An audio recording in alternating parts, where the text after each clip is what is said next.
am back with chapter 3, that is structure of business. Students, in previous two chapters we have already studied human activities. Human activities were classified into two parts. The first one is economic and the second one is non-economic activities. अब economic activities के अंदर हमने क्या study किया था? Business आता है. So in this chapter we are going to learn the business activities. Business activities दो parts में divided होती है. The first one is industry and the second one is commerce. Industry is again subdivided into various types: extractive industry, genetic industry, manufacturing industry and construction industry. इन सभी को भी हम detail study बाद में करेंगे. कॉमर्स के अंदर भी दो डिविजन्स हैं. कौन कौन से? The first one is trade and the second one is auxiliaries to trade. इसको लर्न करने का बेसिक सा फंडा क्या है? C is equals to A plus D or T plus A. A denotes auxiliaries to trade and T denotes trade and C is equals to commerce. अब trade भी दो पार्ट्स में डिवाइडेड होता है, internal trade and external trade. Internal trade के अंदर दो parts होते हैं. कौन कौन से? Wholesale trade and retail trade. External trade के अंदर तीन पार्ट्स होते हैं. कौन कौन से? Import, export and re export. अभी हम इनको देखेंगे ये क्या होते हैं. Auxiliaries to trade. ऑक्सिलरीज का मेन मीनिंग क्या होता है? Which are helpful to trade. मतलब ऑक्सिलरीज टू ट्रेड मीन्स की वो सारी फैसिलिटीज जो ट्रेड के लिए हेल्पफुल होती हैं. तो कौन कौन सी फैसिलिटीज हेल्पफुल होती हैं? Banking, advertising, packaging, insurance etcetera. So these are known as business activities. Now industry. What is the meaning of industry? It is that institution where raw material is transformed into finished products by various process. Industry क्या है students? Industry एक place है, एक institute है जहाँ पे raw materials को finished products में कन्वर्ट किया जाता है, ट्रांसफॉर्म किया जाता है. कैसे? वेरियस प्रोसेस के through. It includes various processes of. अब कौन कौन सी प्रोसेस की जाती है? ऑफ एक्सट्रैक्शन, प्रोडक्शन, कन्वर्जन और प्रोसेसिंग एक्सेट्रा. ये सारी डिफरेंट प्रोसेसेस की जाती हैं. एक्सट्रैक्शन मीन्स की जमीन के अंदर से किसी भी चीज को एक्सट्रैक्ट करना, निकालना. प्रोडक्शन किसी भी चीज को बनाना. कन्वर्जन किसी भी प्रोडक्ट को एक फॉर्म से लेकर दूसरे फॉर्म में कन्वर्ट करना. Next is processing. बहुत सारे डिफरेंट प्रोसेसेस के थ्रू. दस industry implies creation of utility for satisfaction of human wants. Industry क्या है? किसी भी रॉ मटेरियल को फिनिश्ड प्रोडक्ट्स में कन्वर्ट करना, उसको इस तरीके से कन्वर्ट करना कि वो बहुत ही यूजफुल हो जाए कंज्यूमर्स के लिए. किस लिए? For the satisfaction of human wants. जितनी भी ह्यूमन बींग्स की नीड्स है, उनकी जो वांट्स है, उन सारी चीजों को फुलफिल करने के लिए रॉ मटेरियल्स को कन्वर्ट किया जाता है फिनिश्ड प्रोडक्ट में. और ये जहाँ पे कन्वर्ट होती है, जिस इंस्टीट्यूट में, जिस प्लेस में, that is known as industry. Students, this is the classification of industry. Industry किन टाइप्स में डिवाइडेड है? The first one is primary industry, the second one is secondary industry and the third one is tertiary industry, which is also known as service sector industry. Primary industry दो parts में divided है. कौन कौन सी? Extractive industry and genetic industry. Extractive industry कौन सी होती है स्टूडेंट्स? जब कभी भी हम अर्थ के अंदर से कोई भी चीज को एक्सट्रैक्ट करते हैं, निकालते हैं. फॉर एग्जाम्पल मैं यहाँ पे लिख देती हूँ माइनिंग इंडस्ट्री. ये किसका एग्जाम्पल हो जाएगा? एक्सट्रैक्टिव इंडस्ट्री का. अब जेनेटिक इंडस्ट्री कौन सी होती है? Which are related to agriculture और पोल्ट्री फार्मिंग. तो जो भी चीज एग्रीकल्चर से रिलेटेड होती है वो कौन सी इंडस्ट्री होती है? Genetic industry. और ये दोनों किसके अंदर आती है? प्राइमरी इंडस्ट्री के अंदर. Second one is secondary industry. ये दो पार्ट्स में डिवाइडेड है. कौन कौन सी? मैन्युफैक्चरिंग इंडस्ट्री और कंस्ट्रक्शन इंडस्ट्री. मैन्युफैक्चरिंग इंडस्ट्री से हम क्या समझते हैं स्टूडेंट्स की जब कोई भी प्रोडक्ट मैन्युफैक्चर हो रहा होता है तो वो डिफरेंट और वेरियस प्रोसेस के थ्रू होता है. तो कौन कौन सी प्रोसेसेस है? सबसे फर्स्ट प्रोसेसिंग. फॉर एग्जाम्पल मान लीजिए मेरी ड्रेस मेकिंग इंडस्ट्री है. ड्रेस किस चीज से बनी? क्लॉथ से. क्लॉथ कैसे बना? थ्रेड से. थ्रेड कैसे बना? कॉटन से. तो कॉटन के बाद का स्टेप क्या है? थ्रेड बनाना. थ्रेड के बाद का स्टेप क्लॉथ बनाना. क्लॉथ के बाद का स्टेप ड्रेस बनाना. तो ये डिफरेंट प्रोसेस के थ्रू बना. तो इसमें मैं यहाँ पे एग्जांपल लिख देती हूँ जिससे आपको थोड़ा सा इजी हो जाएगा लर्न करने में. क्लॉथ इंडस्ट्री ये किस चीज से बनी? जो भी डिफरेंट प्रोसेसेस के थ्रू होके जा रहे हैं. Next is assembling.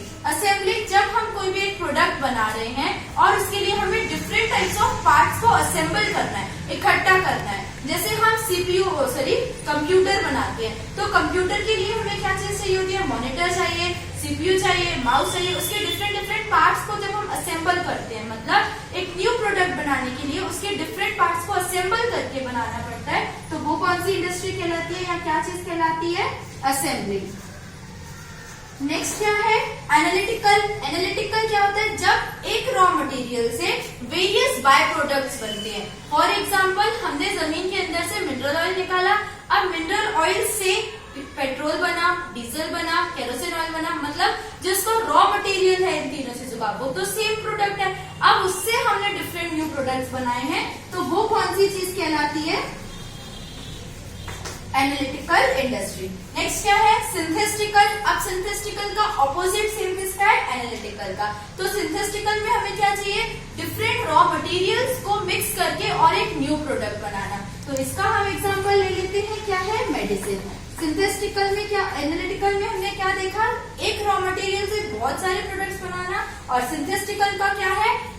बहुत सारे रॉ मटेरियल से एक न्यू प्रोडक्ट बनाना। तो ये चीजें किसके अंदर है? मैन्युफैक्चरिंग के अंदर।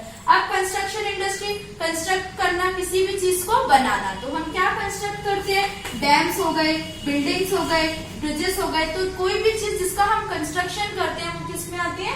Construction industry. और ये दोनों किसमें है? सेकेंडरी इंडस्ट्री के अंदर। नेक्स्ट क्या है? टर्शियरी इंडस्ट्री और सर्विस सेक्टर इंडस्ट्री, मतलब जो भी हमें सर्विसेज प्रोवाइड करती है। तो कौन कौन सी है?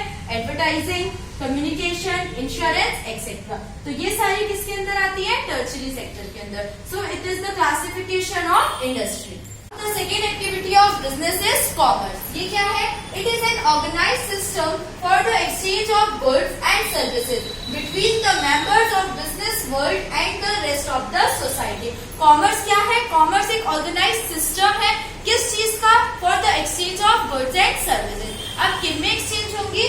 For the business world, मतलब बिजनेस से रिलेटेड वर्ल्ड में या बिजनेस फील्ड में, या तो फिर रेस्ट ऑफ द सोसाइटी में। सो कॉमर्स क्या है? जो ट्रेड को फैसिलिटेट करता है। Next, it is that branch of business which facilitates trade by removing various hindrances of. अब कॉमर्स क्या है? कॉमर्स एक ब्रांच ऑफ बिजनेस है। किस चीज की ब्रांच है? जो बहुत सारे हिंड्रेंसेस मीन्स की प्रॉब्लम्स, उनको रिमूव करता है। क्यों? For trading activities. Trading activities means की for the exchange of goods and services. अब कौन सी प्रॉब्लम्स होंगी? Place, time, finance etcetera. Place, जैसे मान लीजिए हमने एक जगह पे गुड्स मैन्युफैक्चर किए थे, हमें वन प्लेस से दूसरी जगह पे भेजने, तो हम कैसे भेजेंगे? By the means of transport. Next is time. मान लीजिए हमने गुड्स बना लिए बहुत ही बल्क क्वांटिटी में, अभी उसका प्रोडक्शन कर लिया, क्यों? क्योंकि आफ्टर अ मंथ उसकी नेसेसिटी थी या नीड थी। तो क्या होगा? हम कहाँ पे स्टोर करके रखेंगे उनको? वेयर हाउसेस में स्टोर करेंगे। Next is finance. अब मनी से रिलेटेड जितनी भी डीलिंग्स होगी, ट्रांजेक्शन होगा, तो कौन देखेगा? Banking facility. So what is commerce students? Commerce क्या है? बिजनेस की वो ब्रांच जो भी ट्रेडिंग एक्टिविटीज को उस फैसिलिटेट करता है, या उसकी जितनी भी प्रॉब्लम्स होती है ये सारी उनको रिमूव करता है, is known as commerce. Trade. What is the meaning of trade? It means the sale, transfer और exchange of goods and services for a certain price. Trade क्या होता है? सिंपली एक्सचेंज, सेल या ट्रांसफर, किस चीज का? गुड्स और services का। कैसे? फॉर अ सर्टेन प्राइस पे, अ रेट ऑफ मनी पे। Such sale transfers is made for mutual benefit of both the buyer and the seller. ये जो ट्रांसफर या सेल हो रहा है, ये किस चीज के लिए होता है? Mutual benefit. किन किन के? बायर के और सेलर का। बायर क्या होगा? अगर वो गुड्स को परचेज करेंगे तो उनकी नीड्स फुलफिल होंगी, वो सेटिस्फाई हो जाएंगे अपनी नीड से। और सेलर को कैसे बेनिफिट हो जाएगा? वो उस चीज को बेच के, सेल करके और प्रॉफिट अर्न कर लेंगे, या तो फिर मनी रिसीव कर लेंगे। It is the main part of commerce. Commerce में फिर हमने देखा था मेन पार्ट क्या होता है? ट्रेड होता है, क्योंकि ट्रेड के बाद ही ऑक्सिलरीज टू ट्रेड होगा। सो what is trade students? Trade is simply the exchange of goods and services for a certain price. सब क्लासिफिकेशन ऑफ ट्रेड। ट्रेड दो पार्ट्स में डिवाइडेड है बेसिकली। कौन कौन सा? इंटरनल ट्रेड और एक्सटर्नल ट्रेड। अब इंटरनल ट्रेड इज अगेन सब divided into two parts, on the basis of scale and on the basis of area. Scale के बेसिस में दो पार्ट्स में डिवाइडेड है, wholesale trade and retail trade. Wholesale trade क्या होता है स्टूडेंट्स? यू ऑल नो, वो ट्रेड जिसमें हमें बल्क क्वांटिटी में गुड्स को परचेज करना होता है और उनके पास होलसेलर के पास वैरायटी ऑफ प्रोडक्ट्स नहीं होते हैं। सो होलसेल रेट जिसमें बल्क क्वांटिटी में गुड्स परचेज होते हैं। रिटेल रेट कौन सा होता है? जो जनरल ग्रोसरी स्टोर्स होते हैं वो सारे क्या कहलाते हैं? रिटेल ट्रेड कहलाते हैं, क्योंकि उनके पास वैरायटी ऑफ प्रोडक्ट्स भी होते हैं और बल्क क्वांटिटी में भी उनको परचेज नहीं करना होता है। तो ये दोनों किस बेसिस पे? On the basis of scale. Now on the basis of area, area के बेसिस पे 3 पार्ट्स में डिवाइडेड है। कौन कौन सा? Local, provincial and inter provincial. Local से हम क्या समझते हैं? जो कोई भी एक डिस्ट्रिक्ट के अंदर होता है। तो मैं यहाँ पे लिख देती हूँ JBP, मतलब अगर कोई भी डिस्ट्रिक्ट के अंदर हो रहा है तो वो कौन सा कहलाएगा? Local trade. प्रोविंशियल कौन सा कहलाएगा? जो किसी भी स्टेट के अंदर हो रहा है, अगर with in the boundaries of state हो रहा है। मान लीजिए हमने MP में कोई ट्रेड किया तो वो कौन सा कहलाएगा? Provincial trade. Inter provincial trade कौन सा कहलाएगा? जो एक स्टेट से दूसरे स्टेट में होता है। मान लीजिए MP टू महाराष्ट्र कोई ट्रेड हो रहा है, यहाँ से गुड्स का एक्सचेंज हो रहा है, तो ये कौन सा कहलाएगा? Inter provincial trade. और ये तीनों किस बेसिस पे? On the basis of area. और ये दोनों internal trade. Now external trade which is also known as foreign trade, जिसको हम क्या बोलते हैं? Foreign trade. इसके कौन कौन से टाइप्स होती है? 3 टाइप्स होते हैं, import, export and re export. Import का मतलब क्या होता है? जब हम किसी भी गुड्स को परचेज करते हैं, कहाँ से? दूसरी कंट्री से हमारी कंट्री में, तो वो क्या कहलाता है? इम्पोर्ट। एक्सपोर्ट क्या कहलाएगा? जब हम हमारी कंट्री से गुड्स को किसी और कंट्री में सेल करते हैं, तो वो क्या कहलाता है? एक्सपोर्ट। री एक्सपोर्ट क्या होता है? जब एक कंट्री से हम गुड्स परचेज करते हैं और हम उनको दूसरी कंट्री में भेजते हैं, so it is known as re export. और ये तीनों कौन से ट्रेड कहलाते हैं? External trade. Basically internal trade क्या है? Which is within the boundaries of a nation, जो कंट्री के अंदर होता है वो कौन सा कहलाता है? Internal trade. और एक्सटर्नल ट्रेड या फॉरेन ट्रेड कौन सा कहलाता है? Which is outside the boundaries of a nation, जो किसी भी कंट्री के बाहर होता है। Next is auxiliaries to trade. ये क्या होता है? The institutions which are helpful in the conduct, promotion and development of trading activities are called auxiliaries to trade. Auxiliaries क्या होती है? वो institutions जो trading activities के लिए helpful होते हैं। किस चीज के लिए? उनके promotion, उनके development के लिए। तो auxiliaries to trade क्या है? जो भी ट्रेड क्या है? exchange of goods and services। तो इनकी प्रॉब्लम्स को जो भी चीज रिमूव करती है या वो इंस्टीट्यूशंस जो हेल्पफुल होते हैं, वो सारे क्या कहलाते हैं? Auxiliaries to trade. अब ये बहुत सारी चीजों में क्लासिफाइड होती है, finance activity, transport service, advertising, insurance, communication etcetera. So what is auxiliaries to trade? The institutions which are helpful in trading activities are called auxiliaries to trade. Now it is the difference between trade, industry and commerce. सबसे पहला difference क्या है? Meaning. Trade क्या होता है? It implies buying and selling. Simply जो भी buying और सेलिंग की एक्टिविटीज होती है वो क्या कहलाता है? ट्रेड। इंडस्ट्री क्या है? It is creation of utility, मतलब कि रॉ मटेरियल को फिनिश्ड प्रोडक्ट्स में कन्वर्ट करना या किसी भी चीज को यूजफुल बनाना, वो चीज क्या है? इंडस्ट्री। कॉमर्स क्या है? The activities which facilitates trade. वो सारी एक्टिविटीज, वो सारे इंस्टीट्यूशन जो ट्रेड को हेल्पफुल करते हैं, फैसिलिटीज प्रोवाइड करते हैं, are known as commerce. Next is scope. Trading का स्कोप क्या है? It has limited scope. इसका लिमिटेड स्कोप क्यों है? क्योंकि इसमें सिर्फ बाइंग और सेलिंग एक्टिविटीज हो रही हैं। इंडस्ट्री में इट हैज वाइडर स्कोप। अब क्या हो रहा है? इंडस्ट्री में बहुत सारे प्रोडक्शन हो रहे हैं, न्यू न्यू मटेरियल्स प्रोड्यूस हो रहे हैं, इसीलिए इसका स्कोप क्या है? वाइडर है, ज्यादा है। कॉमर्स, इसमें भी हमने क्या देखा? बहुत सारी फैसिलिटीज प्रोवाइड की जा रही है, इसीलिए it has wider scope. Commerce का भी स्कोप क्या है? ज्यादा है, wider. Next is origin. It originated through barter system. Trade का ओरिजिन कहाँ से हुआ था? ट्रेड कैसे स्टार्ट हुआ था? इन एंशिएंट टाइम, पहले के टाइम पे क्या होता था? बार्टर सिस्टम होता था। बार्टर सिस्टम क्या था? जब दो लोग एक्सचेंज करते थे गुड्स को, कैसे? अपने नीड के अकॉर्डिंग। मान लीजिए 2 पर्सन थे, एक पर्सन ए और दूसरा पर्सन बी। ए को क्लॉथ की जरूरत थी, बी को शूज की जरूरत थी, और दोनों के पास ऑपोजिट चीजें थी। इसने उसको क्लॉथ्स दे दिए, उसने इसको शूज प्रोवाइड कर दिए। तो जो पहले के टाइम पे एंशिएंट टाइम में क्या होता था? बार्टर सिस्टम चलता था, मतलब गुड्स के बदले में हम दूसरे से गुड्स ही लेते थे। लेकिन धीरे धीरे उस सिस्टम के बाद से ट्रेड डेवलप हो गया।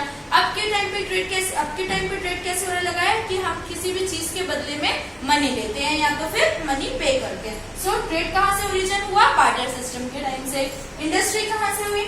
it developed through industrial revolution. जैसे जैसे इंडस्ट्रियल रेवोल्यूशन होते चले गए वैसे वैसे इंडस्ट्रीज भी और डेवलप होती चली गई. Commerce it developed through the development of trade. Commerce क्या है? वो सारी फैसिलिटीज जो ट्रेड के लिए हेल्पफुल होती है. तो जैसे जैसे ट्रेड डेवलप होता चले गया वैसे वैसे कॉमर्स का भी डेवलपमेंट होते गया. Next is capital. It needs higher capital. अब ट्रेड में क्या करना है? हमें गुड्स को परचेज करना है सेलिंग के लिए, तो इसीलिए हमें क्या चाहिए? ह्यूज अमाउंट ऑफ कैपिटल चाहिए होता है. इंडस्ट्री में it also needs huge amount of capital. Industry में भी हम गुड्स को मैन्युफैक्चर कर रहे हैं तो बहुत सारी प्रोसेसेस होती है, इसलिए हमें ह्यूज अमाउंट ऑफ कैपिटल चाहिए. कॉमर्स में it requires capital according to service. अब ट्रांसपोर्टेशन की जो चार्जेस होते हैं वो अलग होते हैं, उनके लिए कैपिटल अलग रिक्वायरमेंट होती है. बैंकिंग के लिए अलग होता है, एडवर्टाइजिंग के लिए अलग होता है. तो कॉमर्स में कैपिटल कैसे रिक्वायरमेंट होती है? जैसे आपकी सर्विस होगी उतना आपका कैपिटल होगा. Next skills. ट्रेड में it needs skills of good behaviour in dealing. Trade में हमें क्या करना होता है? किसी के भी साथ डीलिंग्स करनी होती है हमारे गुड्स को सेल करने के लिए, इसीलिए हमारी गुड बिहेवियर स्किल की ज्यादा जरूरत होती है. इंडस्ट्री में इट नीड्स टेक्निकल स्किल्स. अब यहाँ पे क्या होगा? टेक्निकल स्किल्स की ज्यादा जरूरत होगी क्योंकि यहाँ पे हमें मशीन्स ऑपरेट करनी होती है. कॉमर्स में it needs marketing skills. Marketing skills क्यों चाहिए रहती है कॉमर्स में? क्योंकि यहाँ पे हम डिफरेंट फैसिलिटीज प्रोवाइड कर रहे हैं और हर डिफरेंट फैसिलिटी की जो चीज है वो कहाँ पे होगी? मार्केट प्लेस में होगी, इसलिए हमें यहाँ पे मार्केटिंग स्किल्स की ज्यादा जरूरत होती है. Next and the last is risk. Trade में रिस्क इज हायर. क्या करेंगे? क्योंकि ट्रेड में हायर क्यों रहती है रिस्क? कभी कभी क्रेडिट में भी हमें देना रहता है, फ्लक्चुएशंस होती रहती है प्राइसेस में, इसलिए यहाँ पे क्या रहता है? रिस्क फैक्टर ज्यादा होता है. इंडस्ट्री में भी कॉमन सी बात है, हम वहाँ पे मशीन्स ऑपरेट कर रहे हैं तो केमिकल लीकेज ना हो जाए या किसी भी चीज का जो भी रहता है रिस्क रहता है तो वो यहाँ पे क्या रहती है? हायर रहती है. कॉमर्स में रिस्क इज कंपेरेटिवली लेस क्योंकि यहाँ पे अलग अलग फैसिलिटीज होती है, तो हर फैसिलिटी में अलग अलग रिस्क होती है, इसलिए इन दोनों के कंपैरिजन में कॉमर्स में थोड़ी सी कम रिस्क होती है. So students we have completed the difference between trade, industry and commerce. So इस पार्ट को अब हम यहीं पे एंड करते हैं. इसके आगे का पोर्शन हम पार्ट 2 में कवर करेंगे. Next we will meet with part 2. Thank you for watching my videos.